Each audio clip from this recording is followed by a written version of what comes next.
On a récemment évoqué certains auteurs qui ont écrit des ouvrages et qui, dans ces ouvrages, mettent en doute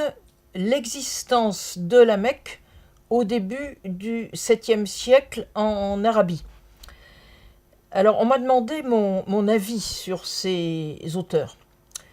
Je dirais que il est toujours possible, y compris de manière très savante, d'inventer un terrain imaginaire dans lequel on peut dire n'importe quoi, parce qu'on fournit les éléments qui permettent de construire un schéma qui paraît logique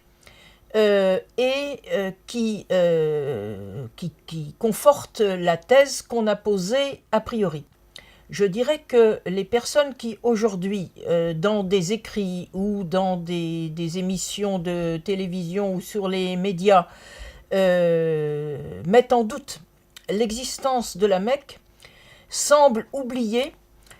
que si effectivement on n'a pas d'archives, on n'a pas de sources classiques pour dire que la Mecque existe, on a une société qui est là et des gens qui se réclament d'une ascendance mécoise. Or, dans le monde tribal, l'ascendance et l'origine sont quelque chose sur lesquels on ne ment pas. Donc, s'imaginer que la Mecque n'existerait pas, et que l'islam serait né en dehors d'Arabie, notamment pour certains en Syrie du Nord, ou pour d'autres au nord-ouest de l'Arabie, à Pétra, repose sur des spéculations qui vont totalement à l'encontre de ce que l'anthropologie historique, que ces auteurs ignorent totalement, ils n'utilisent jamais les méthodes de l'anthropologie historique, permettent de démentir de façon catégorique. Maintenant, d'un autre côté,